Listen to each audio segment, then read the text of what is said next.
No, but Lord, we are so thankful.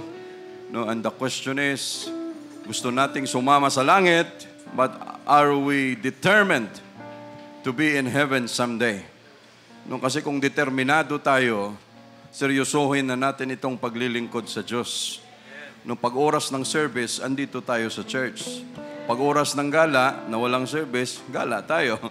Oras ng trabaho, trabaho. Pero pag oras ng service, dahil tayo ay determinado na makapunta sa langit, ay talagang priority natin itong paglilingkod natin sa Diyos. No, kasi hindi pwedeng, yes, Lord, gusto kong pumunta sa langit, pero pag oras ng service, andoon ka sa SM, andoon ka sa galaan, andoon ka sa kung saan-saan man, ay hanggang bibig lang ang iyong sinasabi. Pero yung determinado ay wala talaga. Lord, we praise your name. We may be seated. We welcome our visitors, si Sister An Espina from Bantayan Church. No, welcome na nakarating ka rito sa Quezon City Church. Ang isa pa nating bisita, si Rostic Mamanao or Mamanao, visitor from Cavite Outreach. Naka-receive siya ng Holy Ghost? Hindi pa. No, all the way from Cavite Outreach natin, and then maliban sa kanya, mayroon pang 15 na brethren tayo na nakarating from Cavite Outreach natin. Thank you, Jesus. We praise you, Lord. You're all welcome in the most precious name of Jesus. Sinundo sila kanina, siguro mga alas 6 kayo umalis dito. No, sila ni Brother MJ, si Brother Joe, sila yung nagsundo. And Lord, thank you for protecting them. And we pray na sa pagbalik nila mamaya ay patuloy na proteksyonan mo sila. And from time to time, it's good na kayo ay makapunta rito sa church, no, para makita nyo rin kung ano ba itong gawain natin, no, na para kay Jesus. No, tapos yung mga gawain natin sa Barangay 142 ba yun, Sister Ina, yung isa? Yung isa, Barangay 148, no, tuloy-tuloy ang gawain natin, no, pang 100 plus na yan. Saka Pasig, ganun din. Sa Cavite, ilan naka-receive kahapon? Isa? May isa naka-receive. Sa Bilibid, alanganin kahapon si Brother Roland. So, sabi ko nga, maganda rin yun na matuto sila na sila-sila lang. No, si Brother Larry Mag-aso, Brother Eric, si Brother Wilfred, gitarista, yung isa, si Brother Vincent, no, preacher nila kahapon, si Brother Eric. No, pangbilibid muna. Thank you, Jesus. At may dalawa na naka-receive ng Holy Ghost. Thank you, Lord. We praise you. All for the glory of Jesus. So let's open our Bible in the book of Nehemiah sa Old Testament. Nehemiah. Meron pa ba tayong mga kulang? Yung sa next Saturday natin, lahat yon, Sister Giselle, no? Pahinga muna sa ano natin, sa outreach natin, no? For that, no, dahil mag-Holy Week na. So pakikinabangan natin yung kanilang selebrasyon. But sa April 17, Thursday, ay tuloy ang gawain sa Bilibid, no, pang ano na ito pangalawang beses na, no, leveling up of their spiritual awareness sa mga empleyado naman. So Lord, samahan mo, no, kung anong mga sasabihin natin, mga subject, mga topic, no, kasi napakahirap ang maghanda ng Word of God o mga subject, basta samahan mo lang Jesus. And also, grabe rin ang init sa ngayon, ramdam na natin, no, ibang klase na. Pero yearly, ganun naman. No, Lord, panatag na kami sa ganung klaseng init, wag lang sa impyerno. No? Kasi ibang usapan yun. Dito, matatanggap pa natin ang bakbakan, kahit papunta sa church, traffic, mag-jeep ka ngayon, no, walang aircon, papunta rito, talaga naman. No, mga nagko-commute natin ng mga kapatiran, patuloy na samahan ni Jesus. No, sa book of Nehemiah, chapter 1, verse 1, the words of Nehemiah, the son of Hakaliah, and it came to pass in the month Keslu, in the 20th year, as I was in Shushan the palace, Si Nehemiah ang nagkukwento nito, no, yung kanyang nagawa diyan. Shushan the palace in the place of Persian Empire, no, sa pang 20th year, no, ni King Artaxerxes. That Hananay, no, Hananay yan Haninay o Hananay, no, one of my brethren came, no, ang Kislu, no, in the month of Kislu, no, that is 9th month, which is December. No, Hananay, one of my brethren, ito ay posibleng kanyang kapatid by flesh and blood, or one of his mga kin doon sa Judah, sa Jerusalem. Came, he and certain men of Judah, and I asked them concerning the Jews that had escaped, which were left of the captivity, and concerning Jerusalem. Ito yung mga, ang concerning the Jews that had escaped, hindi ito yung mga nakatakas. Kung hindi, ito yung mga first batch na sinama ni Zerubbabel, no, nung time from their captivity, after 70 years, captive of Babylonian Empire. Tapos sumunod yung Medes and Persia, pumasok si Darius, Xerxes, Artaxerxes.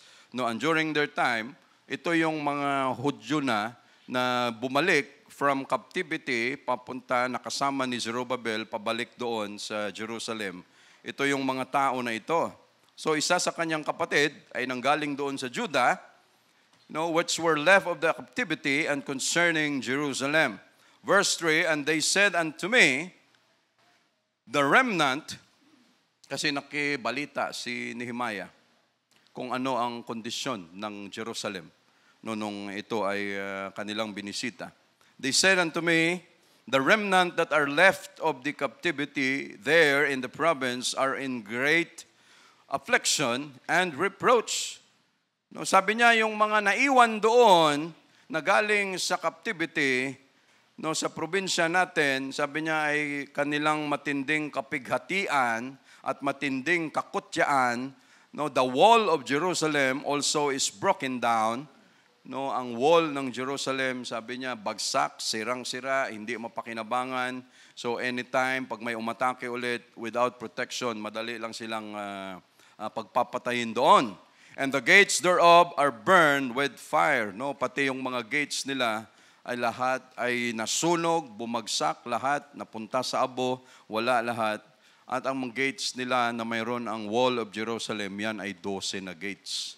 No, so just imagine, ganun karami ang gates na mayroon dyan. At ang bawat gate may purpose yan. May sheep gate, may fish gate, may horse gate. No, ang daming klaseng gate, no, na dyan pwedeng dumaan. But before that, Lord, we are so thankful for the healing every day that you've given us. Mga kapatiran namin na patuloy may sakit, may ubo, may sakit sa lalamunan, trangkaso, patuloy nagpapagaling, tahol ng tahol. Lord, be with us. Samahan mo kami, Lord Jesus. And we believe in your name na patuloy, Lord, ang pagpapalakas mo sa amin. Thank you for the brethren na pinadala mo from Cavite. Thank you so much, Lord Jesus. Lord, again, bless your word. We cannot do this alone. Let this word always, Jesus, ito ang aming buhay. Ito ang nagpapalakas sa amin. Bless your word, Lord. Anoint your word, Lord Jesus. We thank you so much. We love you always, Lord, with all humility in Jesus' name. Amen. No. Sino ditong nagtapos sa pag-aaral na working student? Ang dami pala. Hindi nag-iisa. Yung mga working student. No. Bakit kayo nakatapos? Dahil kayo ay ang daming sumagot dahil kami ay determinado. Sabi ko sana, kung isa lang sumagot, may red coffee siya. No? Kaso lahat, ang daming sumagot, so thank you na lang, thank you. No? Ang dami. No? Ang daming nakatapos sa pag-aaral kahit ikaw sa buhay. No? Nagsumikap, nagjanitor, no? Para lang makatapos. Yung iba kung ano-anong mga ginawa, scholarship, no, para makatapos. Yung iba naman, sawang-sawa na sa promissory note. No, pero nabuo pa rin nakapagtapos. No? dahil sa salitang determinasyon. No, and that is our title for today, no, determination. No. Tagalogin na lang natin yan, determinasyon. No, napakarami dito sa Biblia, sa Bible natin, that speaks about determination. No, napakarami ng kwento, mga leaders in the Bible, mga men of God in the Bible, na ang kanilang mga kwento dahil sa determinasyon, nagtagumpay ang gawain sa Diyos, nagtagumpay ang kanilang mga ginagawa. But ang isa sa kwento na dahil sa determinasyon, itong ginawa ni Nehemiah sa pag-build ng wall of Jerusalem na hindi madali. No, so ito ang kanyang mga nagawa dito sa ating babasahin. So tayo rin, no, kung hindi dahil sa determinasyon, hindi natin maabot kung ano man ang gusto nating abutin sa buhay. Pag-relax lahat, hindi mo kailangan ng determinasyon. No? Pero yung tao na mayroong pampaaral ang iyong magulang, 500 ang baon kada araw. No? Grabe, 500. No? No. Mayroong gumawa niyan dyan, no, mga vlogger, no, tatambay dyan sa Ateneo, sa Lasal. No, tatambay, paglabas ng mga estudyante, ay! Magkano baon mo? Mayroong nagsabi, 200. Mayroon namang nagsasabi, 1.5. No. Siguro may-ari ng SM o mga, no, just imagine, ganun ang kanilang baon. Oh, no. Tapos magulat-gulat ka. Ang tindi na ng baon, ang dami ng baon, kumpleto ang kailangan, lahat. Hindi mo kailangan magtrabaho, hindi kailangan, pati sa bahay, hindi kailangan magtrabaho dahil ang daming katulong, kailangan lang mag-aral. Pero marami pa sa kanila ang hindi nakapagtapos at marami sa kanila ang napunta lang sa drugs. No, why? No, hindi na nila makita ang value ng determination sa sobrang comfort na mayroon sila sa kanilang buhay. No? At itong maraming mga anak ng mayayaman, ang grabe itong bansa natin sa ngayon. Pag ikaw drug addict, susuportahan ka ng gobyerno. No. Didipinsahan ka ng chief PNP. No, na pag ikaw user, ginagamit mo lang naman yan, no, dahil kailangan mo mag-extend ng hours mo. So pwede pala yan sa bus driver, pwede pala yan sa security guard, pwede pala yan sa mga doktor na nagtatrabaho ng 24, 48 hours. No, pwede pala yan sa mga pulis. No, so just imagine what kind of behavior, no, mayroon ang bansa natin sa ngayon. But Lord, thank you that we are in church. No. So, si Nehemiah, ano ang kalagayan ni Nehemiah? Nehemiah means Jehovah has consoled or Jehovah has comfort. No, si Nehemiah ay cupbearer of Artaxerxes and governor of Jerusalem after Zerubbabel, and he was governor of Judah for 12 years. No, si Nehemiah, maganda ang trabaho, maganda ang posisyon, may power, may influence, mayaman. No, but God used all these tools for Nehemiah to start and finish the job. The work. So this time, the office of royal cupbearer was a place of great honor in the Persian court. Pag ikaw ay ang opisina mo, royal cupbearer ka, of course, literal yun na may cup yun. No, may hawak, yung isang kamay, may hawak na cup, mayroong nakalatag dito na towel. Makikita natin yan sa mga Persian, mga inscription. Andoon yan makikita, tapos mayroon pa yung pamaypay, mayroong parang tela na nakalagay dito, tapos may cup. No, ano ang kanilang mga trabaho? No, being in the daily presence of the king and seeing him at a season of relaxation, the cupbearer had many opportunities of gaining the goodwill of the monarch and obtaining many favors which were denied others. Of course, andun ka na sa kusina. No, andun ka na sa lamesa, kasama ng presidente. Pag may request ka, madali na lang sa'yo. No, andun ka na eh. No, isa ka sa opisyales. No, cupbearers were generally eunuchs. No, yung mga cupbearer, madalas yan sila ay mga eunuch. pag eunuch, yun ay sila ay kinakapon. Tama ba yun? No, para hindi sila magkaroon ng anak. No, at ang kanilang focus, walang iba ay kung hindi ang magserbisyo talaga sa royal, sa hari, yan ang kanilang trabaho. They were often found representative of the Assyrian monuments, holding the cup in the left hand and a flap made of split palm leaves in the right hand. No, a long napkin, no, yung towel na yan, richly embroidered and fringed, was thrown over the left shoulder for the king to wipe his lips with. No, si King Solomon may mga cupbearer din. No, so ganun ang mangyayari. Ang hari bago mamatay dahil sa pagkain, ikaw muna. No, kasi titikman mo 'yun lahat. No? Ikaw ang anong tawag doon? Ikaw yung sacrificial lamb. No, na bago mangyari 'yan, ikaw muna. No. Meron diyan sa Facebook, kagabi ko lang nakita. No, ang isang tumatakbong senator, andyan naman yan, kita naman ng lahat, si Senator Kiko Pangilinan. Meron siyang pinuntahang isang lugar doon kay yung sumisikat ngayon, yung taga Pampanga na nagpapakain ng libre. No, pumunta si Senator Pangilinan, habang kumakain siya, mayroong tao siya sa likod, inaamoy yung kutsara, no, nilalasahan yung gatas na nasa bote, no, lahat ng iabot sa kanya may nauuna. No, kitang-kita naman pati lasa, tapos kunyari, hindi tayo naninira dito, pinapakita lang natin. Wala tayong pakialam dyan sa kanila. No? Mayroong bangkok na puno ng paghigop niya. Ang problema, nakafocus yung camera, wala naman siyang inihigop. No? Pero talagang, lahat kaplastikan No? Kaplastikan dahil sa boto natin. No? Kunyari, no, yung pinggan niya, kakain siya sa pinggan, naghanap ng takip ng kaldero para no, doon ilipat yung pagkain para kunyari, ako, alam ko rin to, ganito. No? So, no, makamasa. No, makamasa na kaplastikan, mga hypocrites, marami niyan sa gobyerno natin. No, that is why, number one, hindi tayo pumapasok dyan sa politika na yan. No, and vote wisely. Sino si wisely, brother? No, bahala na tayo.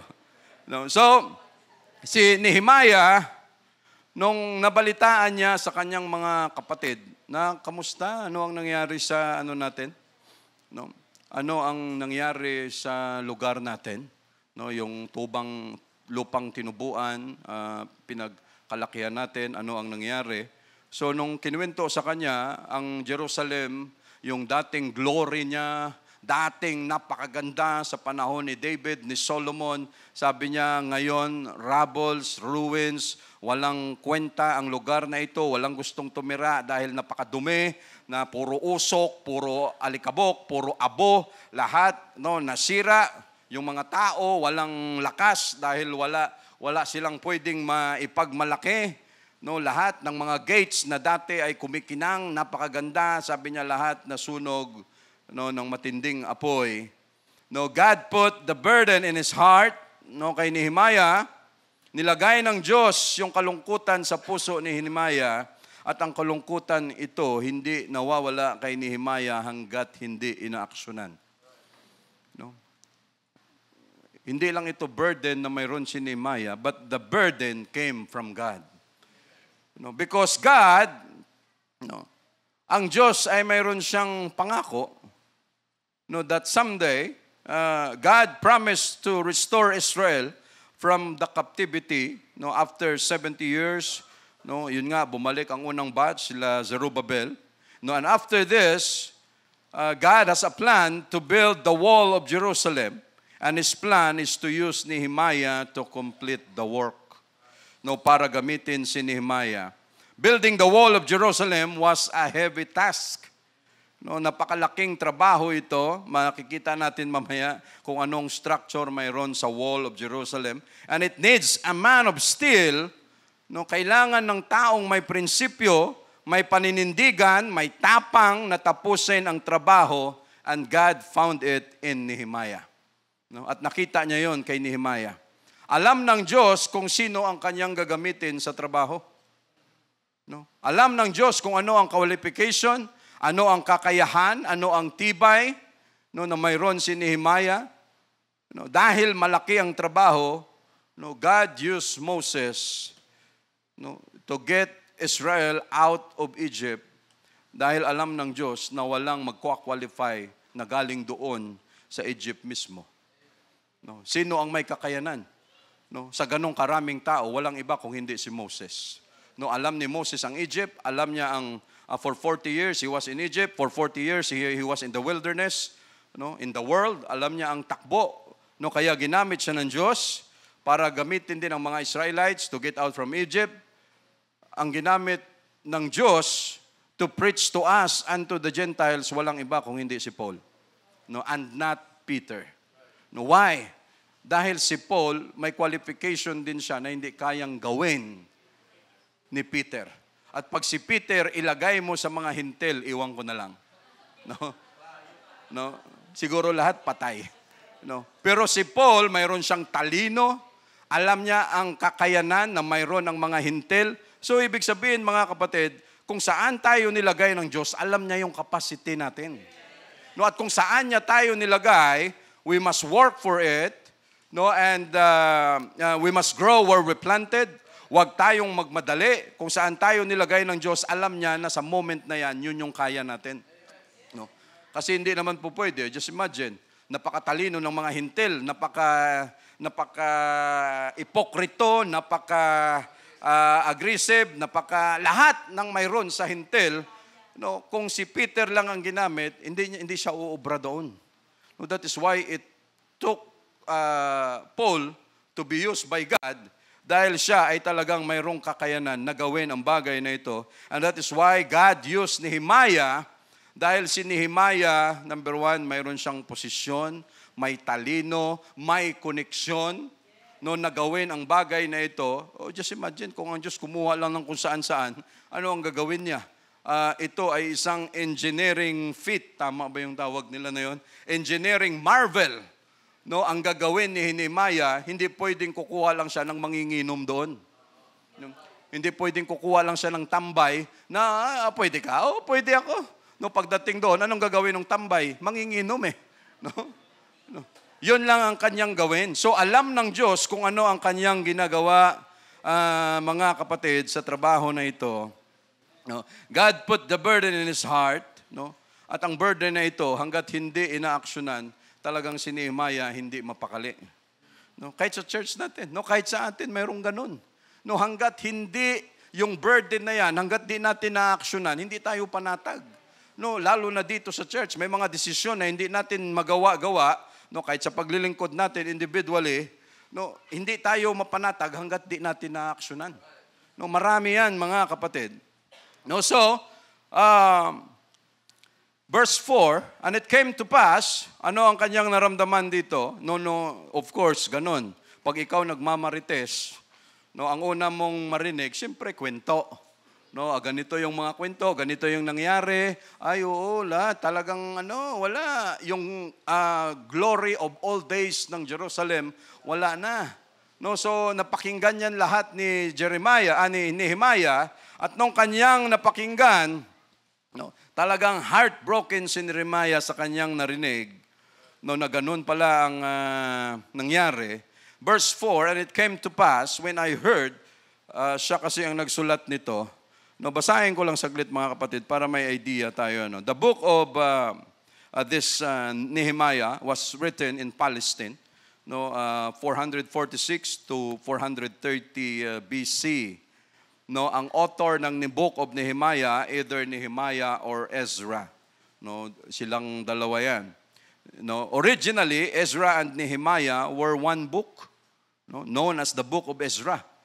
No, yung dalawa na yan, saka na lang yan ginawang Ezra and Nehemiah, yung dalawang book na ito.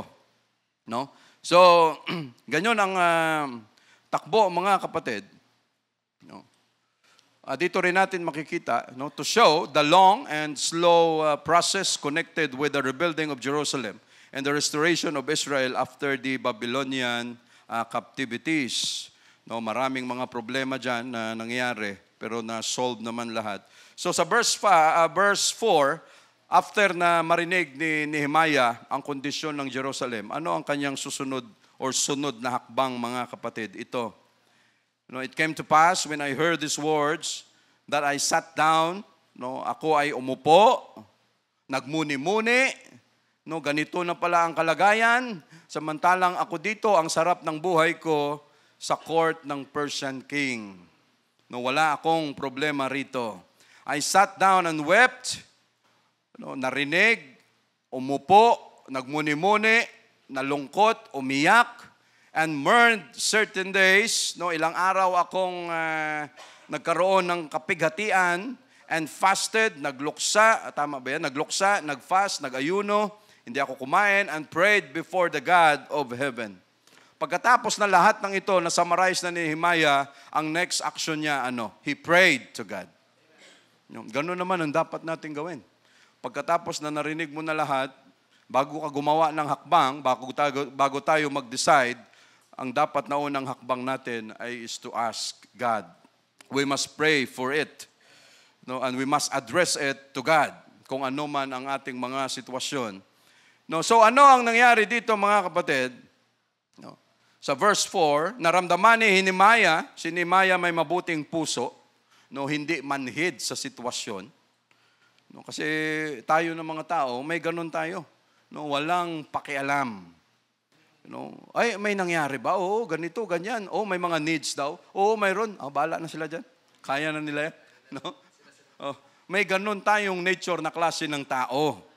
Pero si Nehemiah, nung narinig niya lahat ng ito, masarap, masaya ang kanyang buhay, pero ano ang sabi niya? Relax lang siya. Wala akong pakialam sa inyo. Pero nung naramdaman ni Nehemiah ito, he had the initiative and made a plan para gawin ang bagay na ito. Nehemiah, rebuilding of Jerusalem wall is a powerful example of determination in our Bible. Matinding determinasyon ito, mga kapatid. Sa verse 5, and said, I beseech thee, O Lord, God of heaven, the great and terrible God, pagkatapos na marinig ang lahat, that keepeth covenant and mercy for them that love Him and observe His commandments. Verse 6, let thine ear now be attentive and thine eyes opened, that thou mayest hear the prayer of thy servant, which I pray before thee now, day and night for the children of Israel, thy servants, and confess the sins of the children of Israel, which we have sinned against thee. Both I and my father's house have sinned. Ito yung magandang ugali ni Nehemiah, na inisa-isa niya, pati yung kanilang mga kasalanan ng kanyang angkan, kasalanan ng buong Israel, nilatag niya sa dos, humingi siya ng andon ang repentance, humingi siya ng pagsisisi, humingi siya ng awa sa Diyos. Verse 7, we have dealt very corruptly against thee. Sabi niya, grabe ang trato namin sa iyo, masyadong corrupt, and have not kept the commandments, nor the statutes, nor the judgments, which thou commandest thy servant Moses. Binaliwala namin lahat. Kung ano ang inutos mo kay Moses, lahat yan baliwala sa amin. Nilapastangan namin lahat. Verse 8, remember, I beseech thee the word that thou commandest thy servant Moses, saying, if you transgress, I will scatter you abroad among the nations. Sabi niya, pag kayo nagkasala, ikakalat ko talaga kayo. At totoo, dahil ang Israel, hindi lang isang dispersion. Marami. Yung Assyrian Empire, dispersion. Babylonian Empire, dispersion. Kahit sa time ni Hitler, dispersion. Lahat, puro kalat-kalat.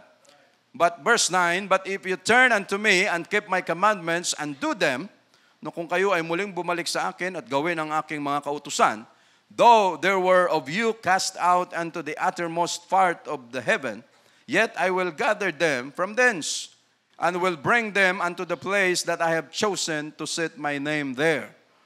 Kahit gaano kayo, grabe ang Diyos, Para bang gusto niyang sabihin, kahit gaano kalaki ang kasalanan mo, basta matuto kang lumingon, magsisi, kung saan ka mang dulo ng mundo, sa ilalim ng lupa, sa ilalim ng tubig, No, sabi niya, kaya kitang abutin at ibabalik kung saan ang aking promesa. No, at hindi niya pinromesa na ibabalik ang mga Hudyo sa Amerika, ibabalik ang mga Hudyo sa China kung hindi doon sa Palestine. No, kung hindi doon sa Jerusalem. Wala siyang ibang pinangakong lupa but Israel. No. Now these are the servants, thy people, whom thou hast redeemed by thy great power and by thy strong hand. O Lord, I beseech thee, let now thine ear be attentive to the prayer of thy servant. No, ang dami nating pwedeng pagkuhanan, mga kapatid, the way we pray, no, with all yung bang may ano ka, yung hindi ka nag-aalangan, no, hindi ka kilala mo ang Diyos mo and you know how to pray, you know, walang withholding.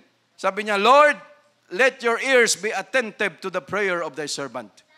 You know, and to the prayer of thy servants who desire to fear thy name and prosper. And I pray thy servant this day and grant him mercy in the sight of this man, for I was the king's cupbearer. No, inisa-isa natin ito, mga kapatid.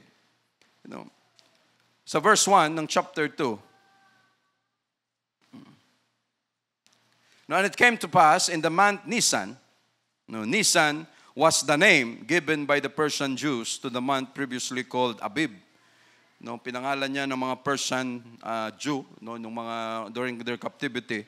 And the first month of the Jewish calendar is April. No, April ngayon. You know, and the fourth month after Kislu, no, of diyan sa December. And in the 20th year of Artaxerxes the king, that wine was before him, and took up the wine, and gave it to the king. Now I had not been before time sad in his presence. No, hindi maitago ni Nehemiah yung ganitong klaseng burden, yung ganitong klaseng kalungkutan, no, pati sa pagharap niya sa king, hindi niya maitago na ang kanyang countenance ay masyadong malungkot, at hindi mo yan pwedeng gawin na nakaharap ka sa harapan ng king. Wherefore the king said unto me, why is thy countenance sad? Bakit malungkot ang iyong aura, ang iyong mukha, seeing thou art not sick? You know, wala ka namang sakit. This is nothing else but sorrow of the heart. No, ano lang ito, sobrang kalungkutan ng puso. Then I was very sore afraid. No, Nehemiah confessed that he had never been sad in the presence of the king before. No, and he, no doubt, sought to hide it on the occasion, but the sorrow for his people was so deep, no, and complete that it showed on his countenance. No, anong sabi diyan? Because the Persian king were very exacting in their demands concerning servants. No, pag ganun makita ang itsura mo na ikaw ay malungkot sa harapan ng king, pugot ulo ka kaagad. You know, yan ang katotohanan. No, kahit nga sa mga Koreans na yan, no, wala kang right na pagdaan ng king, dapat nakayuko kayong lahat, hindi ka pwedeng tumingin sa kanya na dumadaan siya. No. Verse 3, and said unto the king, let the king live forever. Why should not my countenance be sad when the city, the place of my father's sepulchres, lieth waste, and the gates thereof are consumed with fire? No, sabi niya, kaya malungkot ako dahil yung lugar ng aking mga ninuno, ng aking tatay, lahat doon, sabi niya, wala. Mga basura na mayroon doon, pati mga gates, lahat ay consumed with fire. No, Zerubbabel first restored the altar and then laid the foundation of the temple.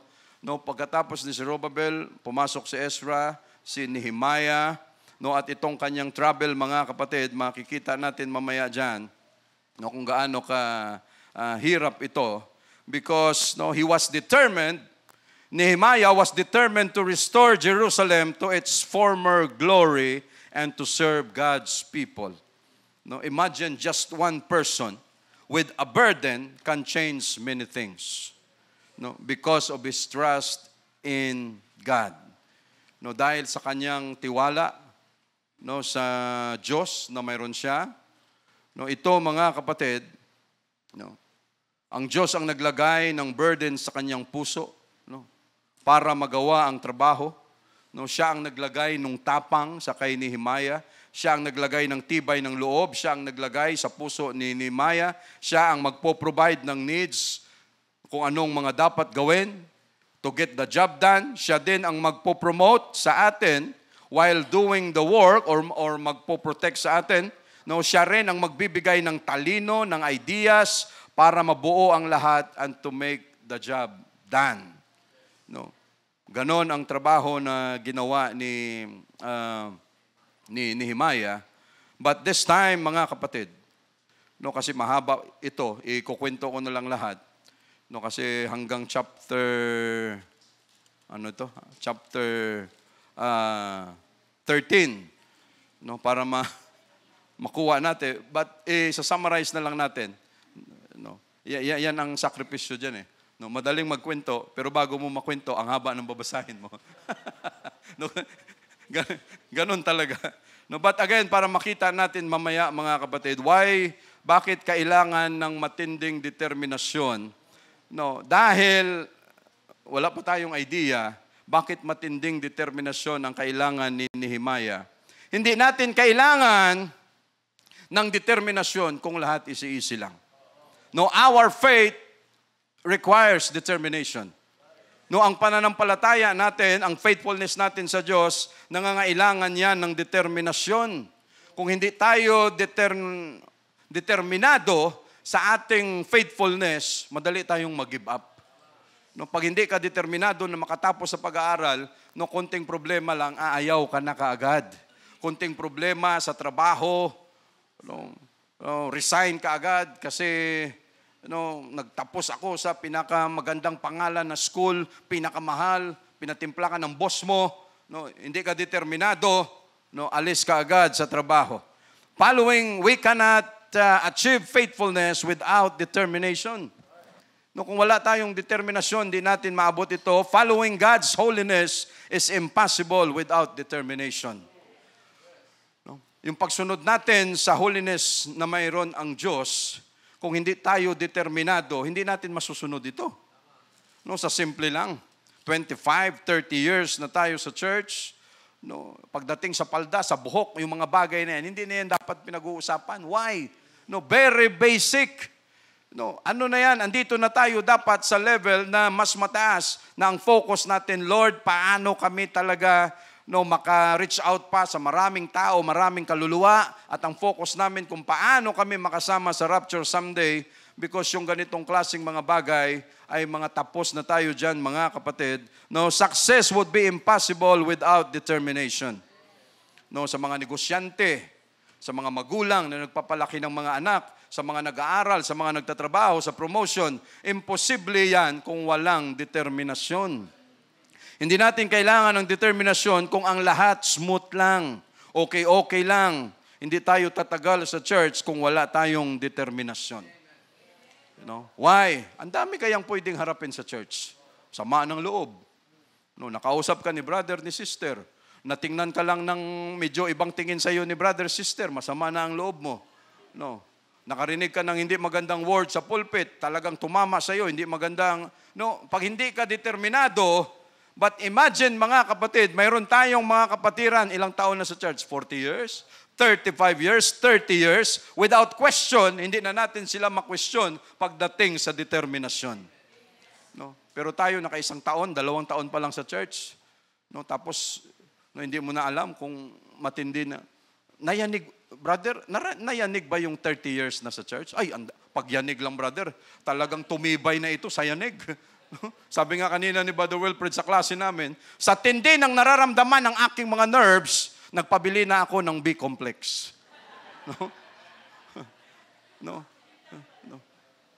Dahil hindi niya na alam kung ano ang gagawin. Sa takot, sa nervyos niya dati, naghingi na siya ng vitamin B-complex para yung kanyang mga nerves na naginginig lagi, ma-relax lang.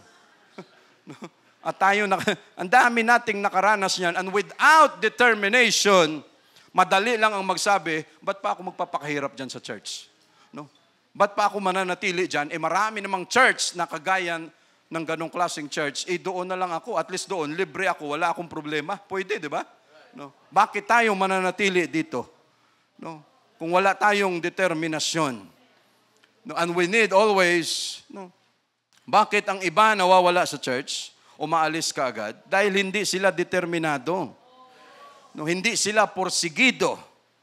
No, dahil pag determinado ka, kagaya niyan.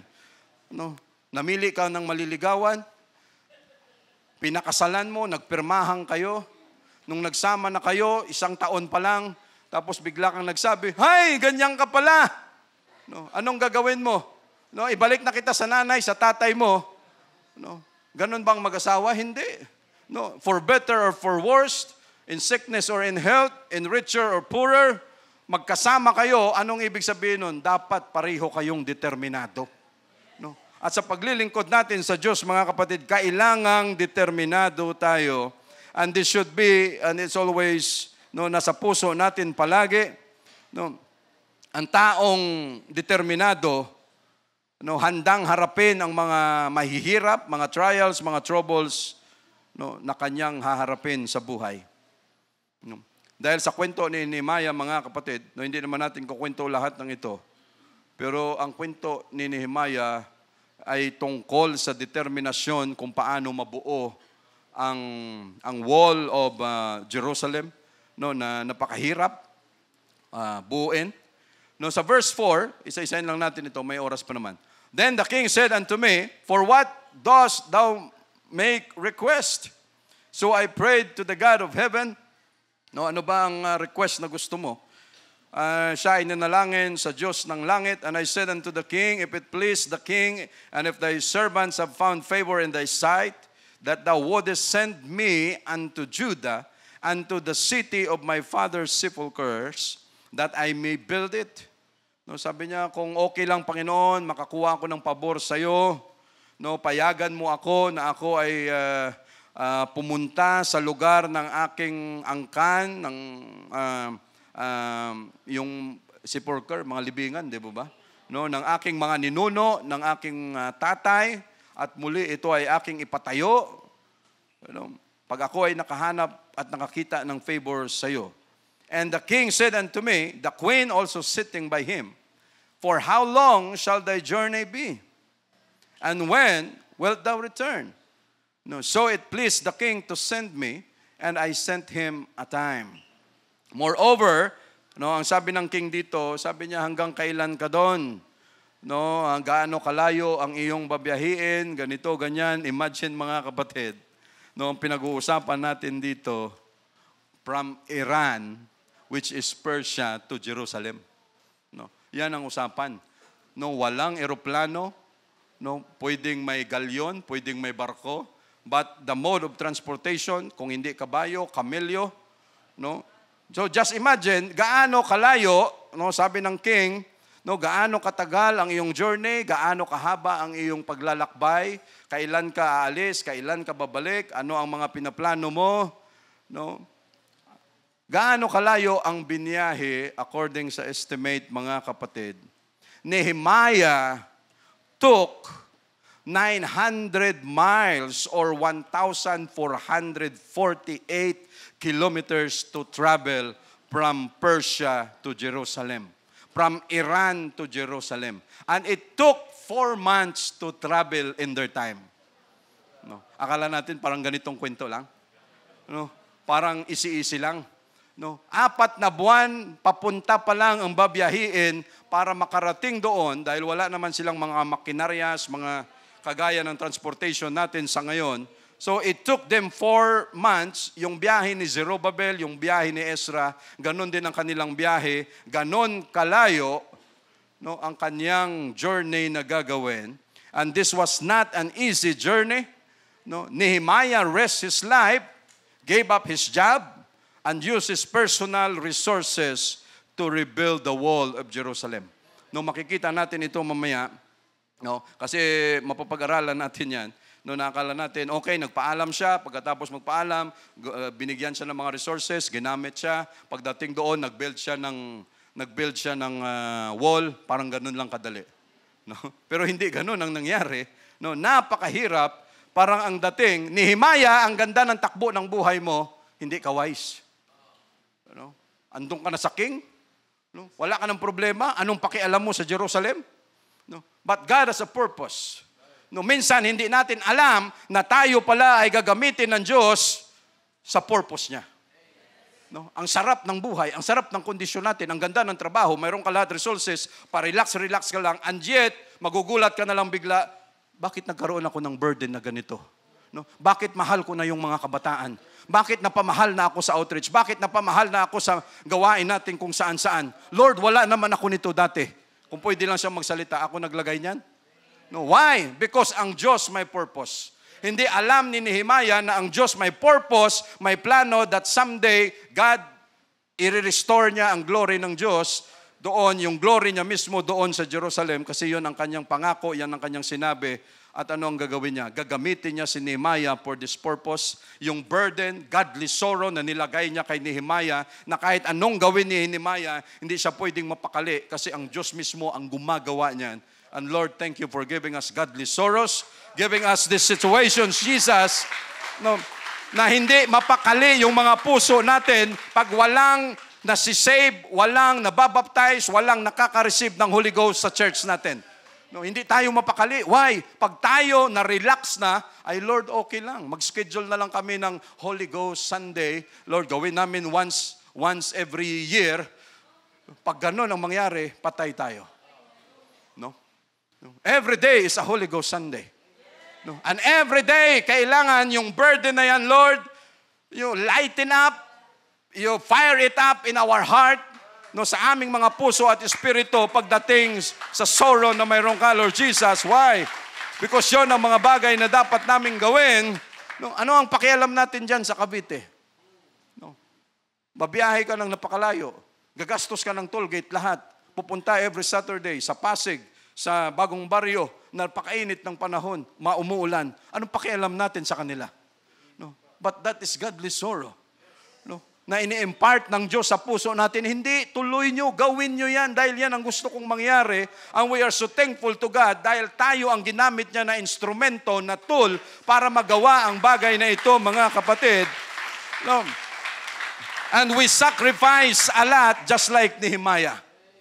No, ang ganda ng buhay niya doon. No, sinakripisyo niya. No, itong babasahin natin, pwede na nating i-summarize ito. No, dahil ilang araw ko rin tinapos basahin to. Kasi para makuha mo yung kabuuan. Ano nangyari kay Sanballat? Inis na inis ako. Ano nangyari kay Tobaya? Inis na inis ako. No? No. And right now, nakaumpisa na tayo sa school ni Sister Nancy. No, we are now building to glorify God in that place. No. At anong nangyari? No, biglang pumasok ngayon ang espiritu ni Sanballat at Tobaya. No, and wanted to destroy Sister Nancy. No? Pag tayo nagbigay ng oras, ng time, ng effort, at ang gawain ay para sa Diyos, expect resistance. No? Expect opposition. No? Expect hindrances, no? Obstacles, troubles, trials. Pag tayo nagbigay ng time, lahat ng gusto nating gawin para sa Diyos, huwag kang mag-relax. Huwag tayong mag-relax. Akala natin smooth lahat. No. No. Satan is like a roaring lion seeking whom he may devour. No. But again, what will happen? No? Ang ganda-ganda ng buhay ni Sister Nancy. No. No, for retirement, walang kaso ni anything. Tapos biglang nagkaroon tayo ng burden dyan. Nagkaroon ng burden si Sister Nancy sa lugar na yan. Inumpisahan natin. No, at pagdating dyan, no, nagbibuild na tayo nagpapatong na tayo ng wool eh. No, para sa Diyos natin. No, biglang lumusot si Sanballat at saka si Tobaya. Ano ang ginagawa mo dyan? No, hindi ako papayag na mangyari yan. So just imagine, mga kapatid, andyan ang resistance. That is why we need determination. No, kailangan natin ng determinasyon, mga kapatid. No.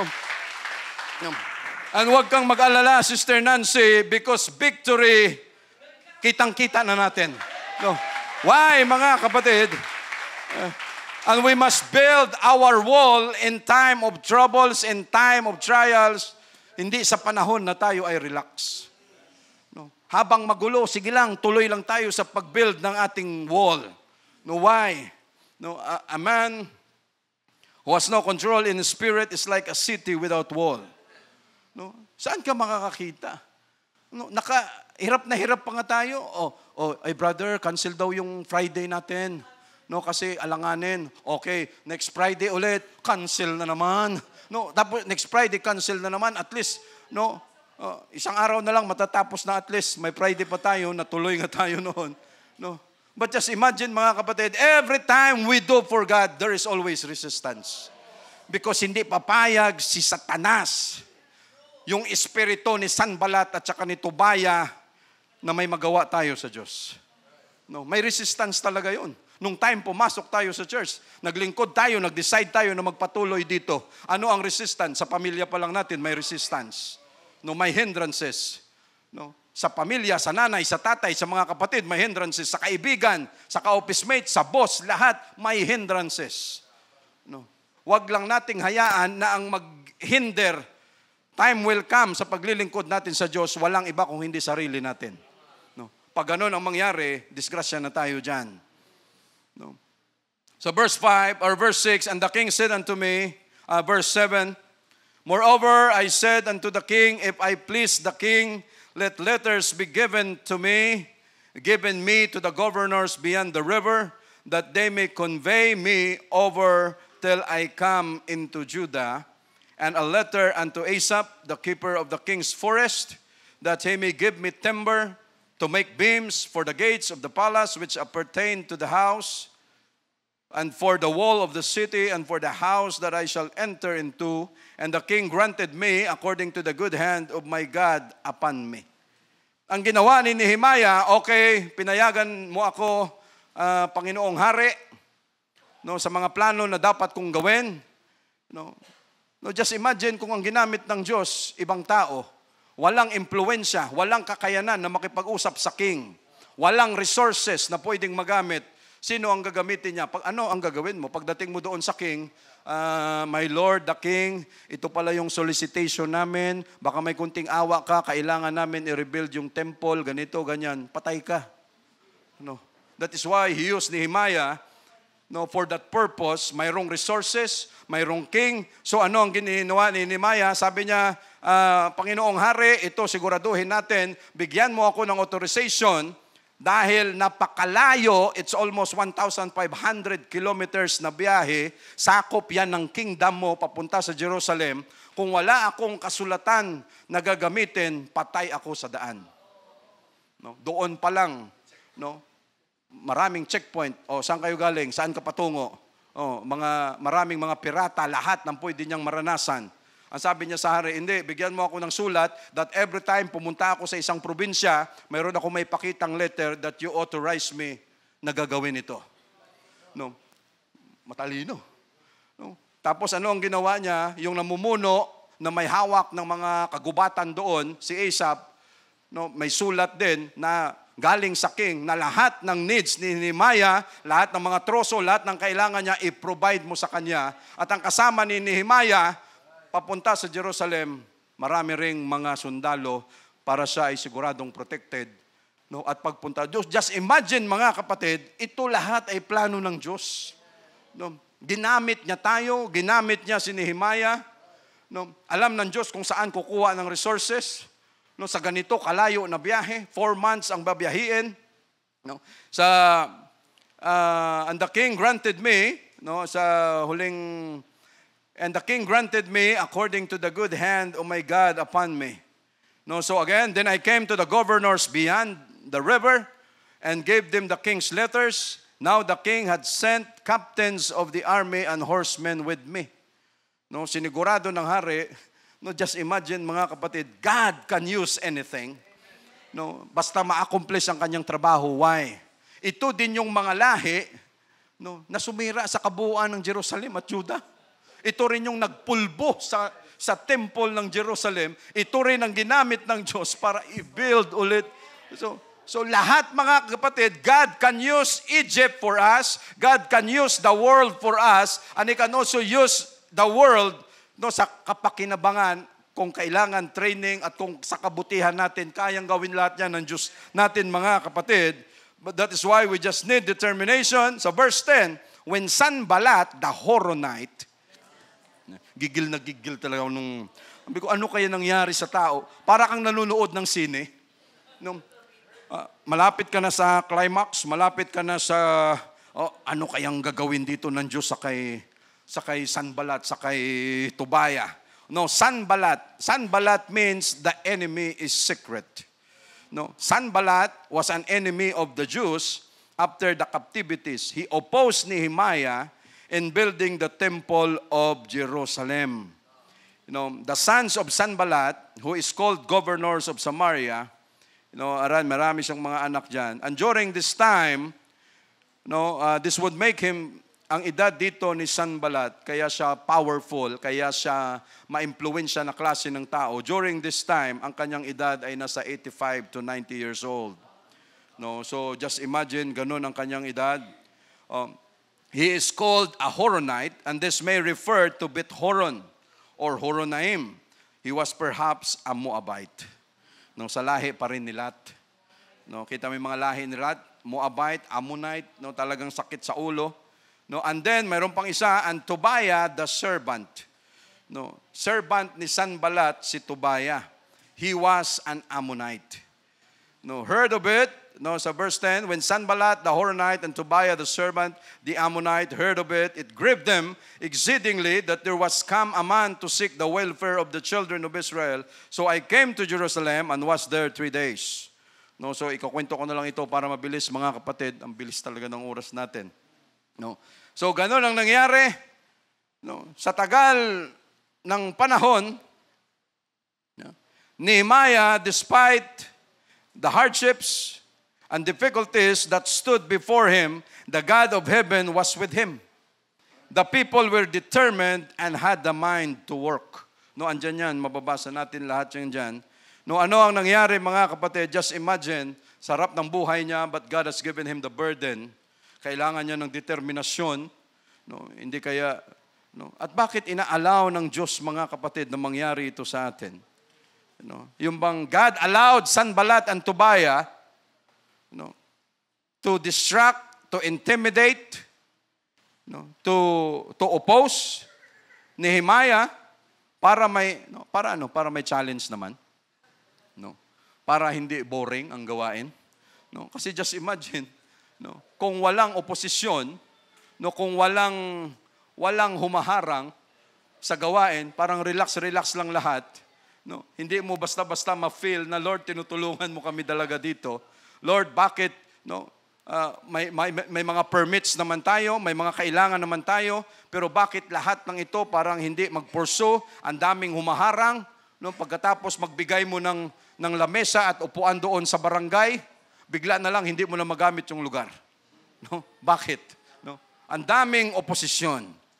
No? But God, no, anong pwede mga kapatid? God could have killed Sanballat and Tobiah immediately. No? Kaya niyang patayin kaagad si Tobiah at si Sanballat immediately. But God hindi ginawa ng Diyos mga kapatid. Why? No, gustong makita ng Diyos natin kung hanggang saan ang tiwala natin sa Kanya.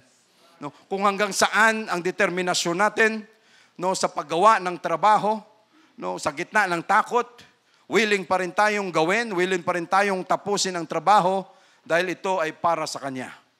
No, anong mga nangyari dito mga kapatid? No, kasi ang bilis ng oras natin. No. Umpisa si Nehemiah sa kanyang trabaho. No, inikot niya muna yung lugar, pagkatapos sinorbi niya lahat ng lugar, no, in rubble, sira-sira lahat.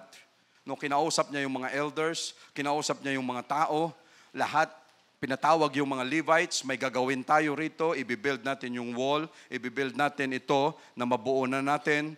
No, andyan na yung mga needs natin, no, mga gamit, kompleto na yan sa diyan. No, ang kailangan lang, trabahuin natin lahat ito. Umalis ng trabaho, ang ganda ng trabaho ni Nehemiah, umalis siya from the presence of the king. For 12 years, hindi niya kinuha ang kanyang allowance, ang kanyang sweldo doon sa hari. No, lahat ng mayroon siya, no, umalis si Nehemiah na mayaman from Persia. No, at sinasabi diyan sa Biblia, for 12 years, he was the governor of Judah. Hindi niya kinuha ang kanyang allowance, ang kanyang sweldo doon sa king. Kung ano ang dala-dala niya, yon ang kanyang ginamit na resources para mabuo ang wall of Jerusalem. And imagine mga kapatid, no, mayroon diyan, babasahin ko na lang. Ito, example lang ito kung gaano kabigat ang trabaho ni Nehemiah. No, ito, may babasahin lang ako rito. Nehemiah and those with him supported themselves for 12 years, not taking the usual pay and support. No, galing sa, as governor, galing doon sa Persia. No, beside this, taking no salary, no flour, no wine, nor anything else from the people. Nehemiah bought no land for himself. Ni lupa, wala siyang binili. His servant worked without pay. He fed 150 Jews and rulers at his table daily. No, beside many others who came to him from the heathen to settle in Jerusalem. No, ano ang kanyang mga kapatid dito? No, weekly, daily, monthly, or yearly salary. No, ito ang kanilang pagkain. No, for daily food bill. No, yung pagkain araw-araw dahil sa construction. Pag magpa-construct ang mga kapatid, ano ang usapan kaagad? Yun sa mga nagbibidding. No, pag ikaw nagpa-construct ng isang bagay, ang usapan kaagad, labor materials. Ito ba pakyawan? Ito ba arawan? No, pag labor materials, akin lahat. Ako ang engineer. Ako na bahala. Okay, yung pinapagawa mo, worth 5 million. Akin na lahat. Labor, kasama na yung materials. Pag di ka marunong, dadayain ka lahat yan, lulukuhin ka. No? And mostly, 30% labor na mayroon ka doon sa materials, yun ang singilan mo. So just imagine, buong wall of Jerusalem ang kontrata, si Nehemiah, lahat ng resources niya, kinuha niya. Ano ang pagkain ni Nehemiah sa isang araw? May example dyan. No, isang ox. Ano ba yung ox? Baka. No, just imagine, yung pinapakain niya, 150 people, wala pa yung iba. No, isang baka, 6 na tupa. No, may mga ibon pa, may wine pa sila dito. No, so just imagine, for 52 days, no, for 52 days, ganon ang supply ni Nehemiah, no, na walang support from Persia pagdating sa sweldo niya. Yung kanyang personal, kung ano ang mga dala-dala, no, hindi ito magawa ni Nehemiah kung hindi siya mayaman. No, kung hindi niya kaya ito. So, ganito ang mga nangyari, mga kapatid. Grabe yung oras natin, sobrang bilis. So without determination, habang nagtatrabaho, andoon si Sanballat, andoon si Tobiah. No, bilisan na lang natin ito. No, ang gustong mangyari ni Nehemiah matapos yung wall, no, na mabilis, pero may resistance, andon si Sanballat, andon si Tobiah, no, tinatakot yung mga tao. Pagkatapos na tinatakot yung mga tao, no, pati si Nehemiah, pinadala nila ng letter, magkita tayo, no, sa ganitong lugar, no, dahil may pag-uusapan tayo ganito. Ilang beses nangyari yan. Ang ginawa ni Nehemiah, wala akong panahon sa inyo. No, ang ginawa niya, nagpadala din ng tao para sabihin doon si Sanballat, si Tobiah, because Nehemiah was a wise man. Sabi niya, pag ako ang pumunta dyan, sagutin ko kayo, papatayin niyo ako. No. Sabi niya, hindi pwede, wala akong time para sa inyo dahil busy ako rito sa gawain. Many times, mga kapatid, ang gawain natin sa Diyos, maraming distraction. No. Maraming mga sagabal, maraming mga hindrances, and every time meron tayong pinaplano at nag-activate na yung gawain na yan, always, huwag tayong manghinaan ng loob, no, dahil normal yon. No, sa mga gawain natin, pag ang ini-expect mo, dumating, 25 ang dumating, isa lang, huwag kang manghinaan ng loob. No, dahil yung nangako kahapon, ngayon, hindi na yan sila, iba na yon. No, at yung sakit ng puso natin, ganon ang mangyayari, pero ganon talaga yun. Huwag tayong magpapadala na, Lord, hindi na ako sasama ulit sa gawain kasi yung nangyari, iba sa expectation namin. Lord, hindi na ako pupunta sa gawain kasi ayaw pumayag ni kapitan, ayaw pumayag ng tao dyan. No, huwag tayong magpadala dyan. We must continue the work. No, ipagpatuloy natin ang gawain, mga kapatid. So, hindi pa rin umubla si Sanballat at saka si Tobiah. Dahil sa tibay ni Nehemiah, sabi ni Nehemiah, ganito na lang gawin natin. No, para sigurado, dahil binabantaan tayo kasi napaka-impluwensya ni Sanballat, sabi ni Nehemiah, okay, ganito ang gawin natin. Oh, yung isang kamay nagtatrabaho, yung isang kamay may sword para anytime, tapos may mga watchers tayo, may mga security guards na anytime kung ano man ang mangyari, ako may hawak ng trumpeta, pag tunog nito, alam na natin ang gagawin. So habang nagtatrabaho, may itak, may palakol, may kung ano pa man, basta tuloy-tuloy ang trabaho natin na dapat gawin. No, napakarami ang ginawa ni Nehemiah rito, hindi niya lang binild ang wall ng Jerusalem, kung hindi pati ang spiritual level ng mga tao, paano sila mag-worship sa Diyos, inulit yung Word of God, nirefresh yung mga tao, paano magrespeto sa salita ng Diyos, paano sila mag-worship, lahat yan mga kapatid kasama doon. Pati yung mga Levites, mga pare na nag-asawa na ng ibang mga lahi, no, hinarap din yun ni Nehemiah. No, mayroon pa sa diyan, pinagsasampal niya, talagang sa sobrang galit niya, sabi niya, I beat them. No, talagang hindi niya matanggap na marami ng mga Hudyo na ang salita mga Persian. No, sabi niya, mga Hudyo kayo. Ang salita no dapat kung ano yung binigay sa atin ng Diyos, pero ang salita ninyo mga Persian. No, so just imagine, we are the people of God and yet our languages is of the world. No, be ye not transformed, we will not conform unto this world.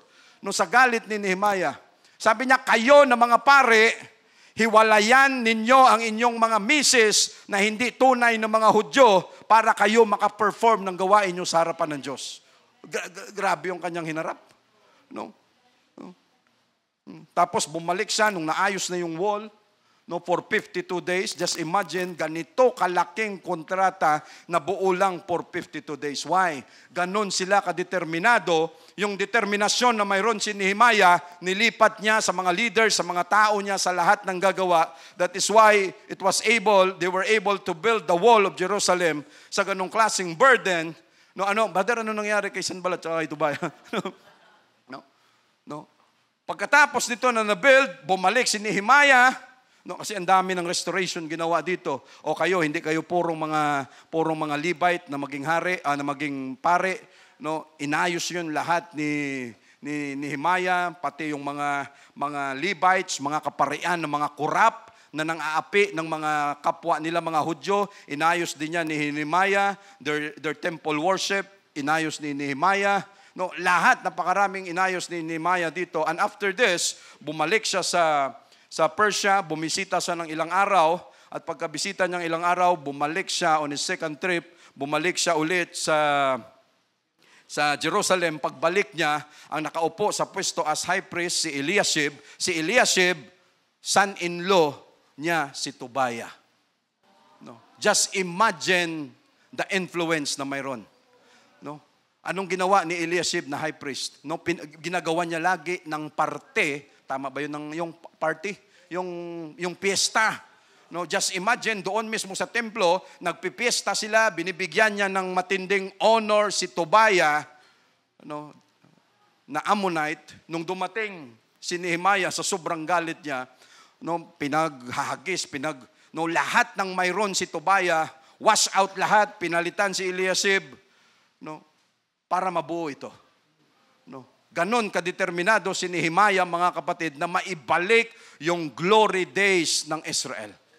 At ganon din tayo kadeterminado that anytime, no, may mga profane things, may mga bagay na hindi maganda sa church, bantay sarado tayo dyan because ayaw natin, no, na mahaluan ng kung anumang dumi mayroon ang church natin, mga kapatid. No, hanggat yon lahat, pinagpapalitan ni Nehemiah yung mga tao na ito, lahat ng abusado, lahat pinagpapalitan niya. No, sa dami, ganon siya kadeterminado, mga kapatid, na kahit may pananakot, kahit may mga bintang, lahat, dahil sa determinasyon ni Nehemiah, no, nagawa pa rin nila for 52 days, mga kapatid, ang trabaho. So, malapit na tayo, no, God's power, no, he trusted in God, relied on God's strength and guidance throughout the project. Perseverance through challenges. Faced many obstacles but never gave up. No, mayroon man tayong inaharap sa buhay, huwag tayong mag-give up. Brother, ang dali magsalita na don't give up. Madali talagang magsalita. Pero pag andyan na tayo, napakahirap. No, face many obstacles but never gave up. working together. We encourage people and work with them to achieve the common goal. God's power is a testament to the power of God to work through those who are determined to serve Him. Ano ang accomplishment ni Nehemiah, mga kapatid? The wall confirmed by archaeological findings, ang wall na ito, na mayroon tayo sa Jerusalem, it was confirmed ng mga archaeologists. It is estimated to be around 4,018 meters long. Yung wall of Jerusalem, 4 na kilometro at 18 meters. Hindi ito yung pader natin dyan. Hindi yan yun. Makagawa ka ng bahay mo, may kunting pader na daw yan. May fence na daw. Just imagine yung perimeter na ginawa ni Nehemiah for 52 days na kontrata, 4,018 meters. Gaano kalayo ang 1 kilometro? 1,000 meters. Yung church natin na ito, mula doon sa gate papunta rito, mga 50 meters yan. Ito, 4,018 meters. Ang haba. Ang height, nakikita natin ngayon sa Jerusalem, ang height nito, 12 meters. 13 feet in height. Di ba, Sister Kalin, galing ka doon? Pag andong ka nakatayo sa wall of Jerusalem, pag gumanong ka, di ba, sobrang taas. 12 meters ang taas nito. And ang lapad, ang kapal na mayroon ang gate na ito ay 8.2 feet, 2.5 meters. Isang plywood, ang lapad ng plywood, 4 by 8. So yung 8 feet na yan, yun yung lapad ng wall doon sa taas. So just imagine kung gaano katindi ang ginawa ni Nehemiah na wall, mga kasamahan niya. And maliban dyan, the wall has 12 gates. May 12 na gates. Kasama yan sa paggawa. Tapos may mga several defense tower pa. May mga tower pa yan dyan na pwedeng doon pumesto yung mga sundalo. And he did it for 52 days without machineries, without heavy equipment, but one of engineering marvel. Ang materials nito, mga kapatid, made of Jerusalem stone, a type of limestone dyan sa Jerusalem. May 12 gates of Jerusalem, the valley gate, the fountain gate, the ship gate, the fish gate, the old gate, the dung gate, the water gate, the horse gate, the east gate, the gate of Mikfad or Mikkad, the gate of Ephraim, the prison gate. So lahat ng ito na-build yan for 52 days because of the determination na mayroon si Nehemiah, mga kapatid. So we say praise the Lord. Dagdag ko lang ito, maganda ito para iwan siguro sa ating lahat. Wala pa namang 12:00. Wala pa sigurong 5 minutes ito. Yung saan ang gagaling yung determinasyon natin? Of course, sa kung ano ang ibibigay ng Diyos sa atin. Na godly sorrow, tapos yung paninindigan natin kung paano maglingkod at magpatuloy sa paglilingkod natin sa Diyos. Mayroong isa lang kwento dito, mga kapatid. Sana kanina ko pa binasa ito. Ang pagiging determinado natin depende sa takbo ng isip natin. Depende sa tibay ng loob natin. Mayroong kwento rito, ewan ko kung saan nanggaling ang kwento na ito, pero siguro makarelate tayong lahat dito. Hindi ko alam kung nabasa na rin ito ng iba, pero dito lang tayo siguro magtatapos. Kung gaano ka-powerful ang mind natin sa ating mga desisyon. A prisoner was sentenced to death by hanging. Mayroong isang preso, siya ay sinintensya ng kamatayan by hanging, but a group of scientists wanted to test the limits of human belief and the power of the mind. Ewan ko kung iba, nabasa na natin. They told him that instead of hanging, he would be killed by a venomous snake bite. Instead na siya ay bibitayin, ikaw ay kakagatin ng cobra by snake bite. To make it more convincing, they showed him a large, terrifying cobra. Takot tayo dyan. Sa ipis pa nga lang, takot na tayo. Sa uod, sa gaganyan, takot na tayo. Sa cobra pa kaya. The prisoner filled with fear, then blindfolded, tinakpan yung kanyang mata, unbeknownst to him, the scientist used a sharp needle to prick his hand in the same spot where a snake fangs would strike, simulating a snake bite. Gumamit sila ng isang napakatulis na bagay na ginanon dun sa balat ng tao no, para magmukhang kagat ng kobra, despite there being no actual venom, the man's belief, ewan ko, yung klase yata natin kanina, Sterling, ganun, ano? It's all in our mind, kung paano natin disiplinahin ang ating kaisipan pagdating sa mga negatibong mga bagay. Despite there being no actual venom, the man's belief in the snake bite led to his rapid physical decline. Uy, kinagat ako ng ahas. No, maya-maya ilang seconds lang, mamamatay na ako. No. Kasi hindi niya alam na hindi naman tuklaw ng ahas. Within minutes, the man collapsed and died. Oh, no, just imagine. Anong tawag nila dito? This phenomenon, through shocking, is known as the placebo effect. No, sa mga doktor, placebo. No, minsan sasabihin ng doktor, itong gamot na ito, inumin mo ito for 7 days, gagaling ka. No? After 7 days, pagbalik mo, Dok, gumaling na ako. Hindi mo ba alam yung binigay ko sa iyo? No, wala namang ingredients yun. No, yung capsule na yun. Tubig lang ang laman nun. Pero gumaling ka. No, that's placebo effect. Okay, where belief and expectation can bring about real physical outcomes. Ang takbo ng iniisip natin, may effect yan physically. No, it illustrates just how powerful the mind can be. No, the mind can shape our reality either for better or for worse.